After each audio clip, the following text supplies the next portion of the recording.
Ce mardi 12 mars, TF1 diffusait un nouvel épisode de Koh-Lanta, les chasseurs d'immunité. Après un conseil particulièrement mouvementé, c'est finalement Emily qui a été éliminée par ses coéquipiers rouges. Une aventure qui s'est achevée sur une triste note pour la mère de famille, qui a avoué à Voici FR avoir eu du mal à digérer son départ.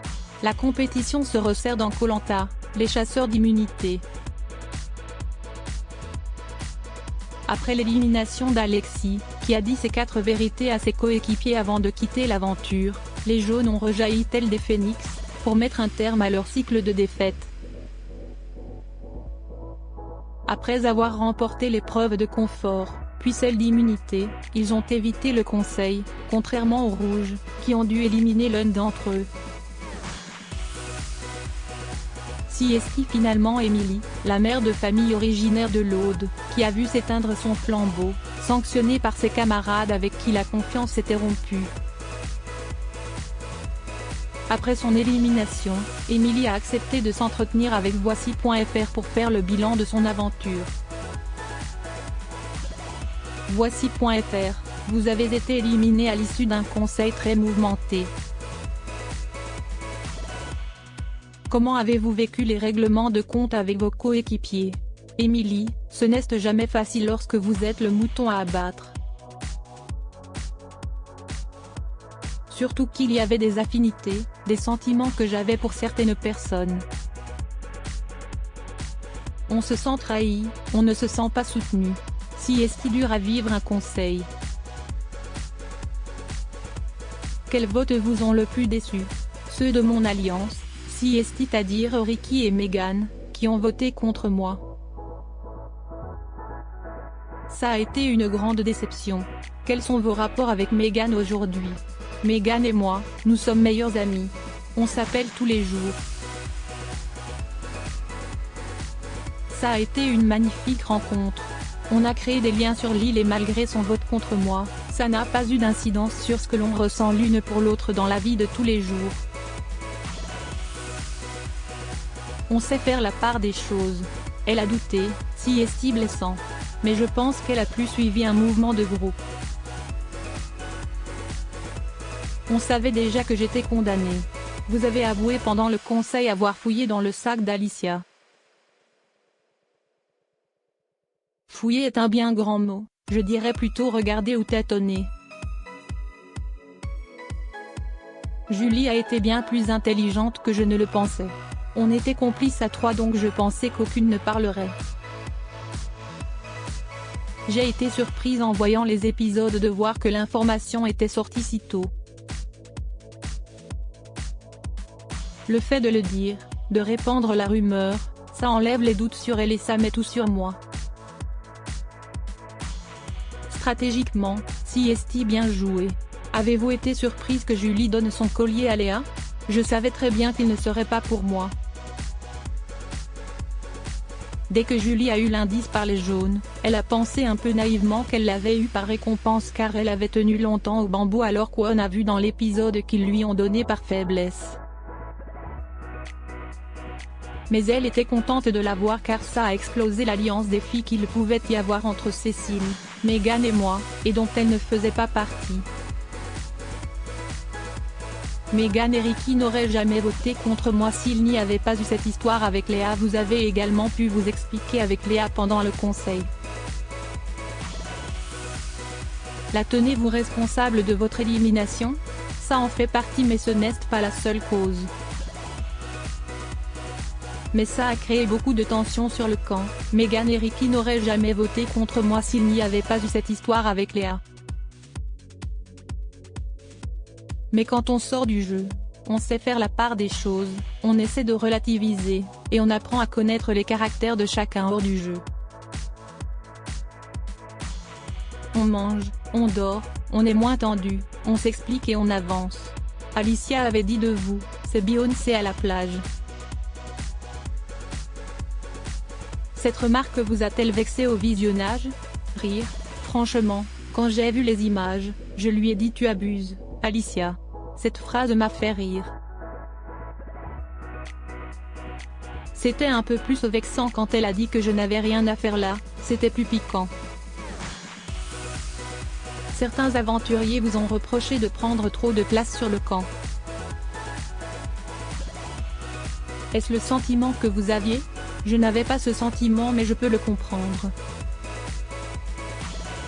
Si est-il vrai que comme je suis maman et que j'étais plus âgée que certains candidats, si est-il possible que certains aient ressenti les choses de cette façon?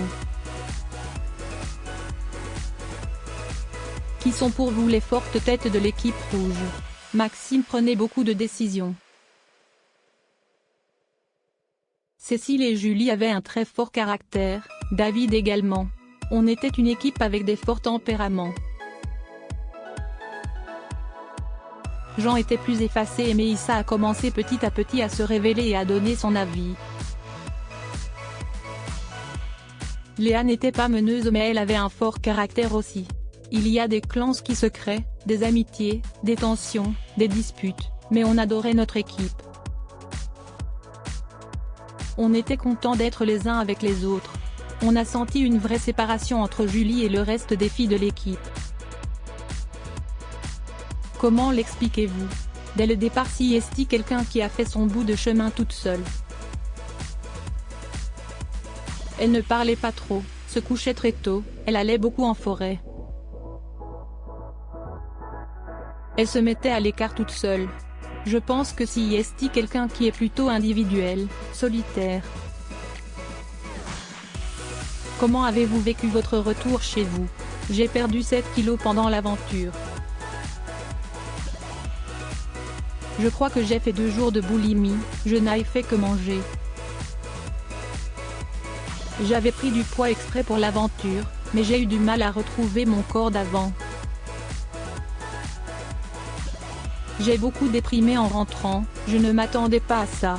J'ai fait un mois de presque dépression.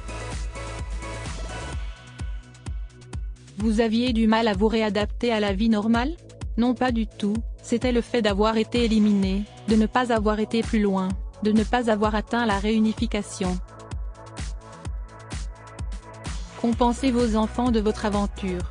Je ne leur ai rien dit donc nous en parlons au fur et à mesure des épisodes. Je leur ai juste dit de ne pas lire les réseaux sociaux car on est très vite jugé. Je ne veux pas que ça les affecte. De toute façon, ils savent comment je suis dans la vie. Si vous pouviez refaire Koh-Lanta, que changeriez-vous? Je referais Koh-Lanta sans hésiter, en me servant de mes erreurs pour avancer. Je n'irai pas mettre la main dans un sac, j'essaierai d'être un peu moins stratège dès le départ, d'être un peu plus en retrait et de suivre plus un mouvement de forte tête. Mais si est-il dur de ne pas être soi? Quels aventuriers vous ont le plus marqué? Megan est devenue ma meilleure amie, on s'appelle tous les jours. Ricky et Meissa sont devenus mes amis aussi, ils vont venir dans le sud, on se voit régulièrement, on est inséparables. Vous avez été championne de bikini fitness. Comment vous êtes-vous retrouvée dans ce milieu? Après avoir donné naissance à ma fille, je cherchais un coach pour retrouver de la tonicité. Dans la salle où je m'entraînais, un coach m'a parlé de cette discipline. Comme je n'avais pas d'objectif particulier à ce moment-là de ma vie, je me suis préparée, j'ai tout misé là-dessus et ça a marché.